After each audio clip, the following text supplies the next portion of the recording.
और अभिनव, यहाँ धूप में बैठ के क्या कर रहे हैं आप? विटामिन डी ले रहे हैं सर। Vitamin D? अच्छा, धूप में बैठने से विटामिन डी किस तरीके से मिलता है पता है आपको? नहीं सर, आप ही बता दीजिए। ऐसा नहीं होने वाला है। बात सही है कि जब हम धूप में बैठते हैं तो हमको विटामिन डी मिलता है, लेकिन विटामिन डी मिलने का तरीका क्या है उसके बारे में हम समझ लेते हैं। जब हम धूप में बैठते हैं तो सूरज का रोशनी हमारे स्किन पे पड़ता है, और हमारे स्किन के नीचे, हमारा जो स्किन है इसके नीचे एक पदार्थ मौजूद है जिसका नाम है डिहाइड्रो कोलेस्ट्रॉल, और जब उसके ऊपर सूरज का रोशनी पड़ता है तो वो विटामिन D3 में कन्वर्ट हो जाता है। वो विटामिन D3 बाद में पहुंचता है हमारे लीवर में, जो कि एक्टिव विटामिन डी में कन्वर्ट होता है, जिसका हमारा शरीर यूज करता है। तो हम आपको बता दें कि ये जो विटामिन डी आपको मिल रहा है, ये विटामिन डी सन से आने वाले यूवीबी रेज से मिल रहा है। हम आपको बताएं कि यूवी रेज यानी अल्ट्रा वायलेट रेज भी 3 तरीके का होता है, यूवीबी, यूवीसी और यूवीए।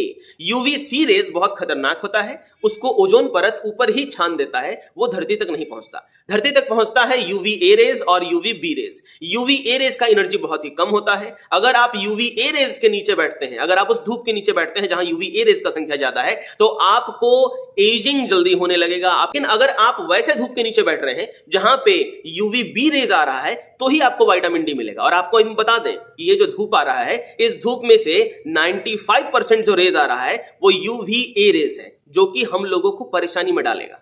और यूवीबी रेज मात्र 5% ही मौजूद है इस धूप के रोशनी में। ये जो सूरज का रोशनी है इसमें मात्र 5% है यूवीबी रेज। अब ये यूवीबी रेज हमको कब मिलेगा, कैसे मिलेगा, इस पे भी बात कर लेते हैं।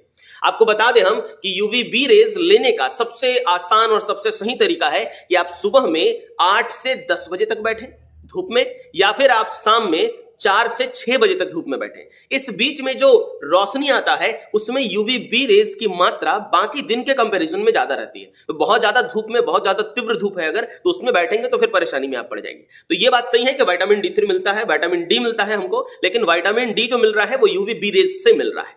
अब यहां पे एक और बात है जो आपको याद रखना चाहिए, वो ये कि जो लोग धूप सेक रहे हैं वो इस बात का भी ध्यान रखें कि धूप की तीव्रता कितना है, और दूसरा कि आपके शरीर का, आपके चेहरे का कलर कैसा है, आप गोरे हैं या काले हैं। जो काले लोग होते हैं उनको थोड़ा ज्यादा समय बिताना चाहिए धूप में, और जो गोरे लोग हैं उनको थोड़ा कम समय बिताना चाहिए। और धूप सेकते समय एक और बहुत ही इंपॉर्टेंट बात है जो हर हाल में आपको याद रहना चाहिए कि तो अगर आप चाहते हैं कि धूप में बैठकर आपके शरीर में विटामिन डी का फॉर्मेशन हो, तो आप कभी भी शीशे से छन कर आने वाली रोशनी के नीचे ना बैठे। आप ऐसे जगह पे बैठे जहां सूरज का डायरेक्ट किरण आप पे पड़ रहा हो।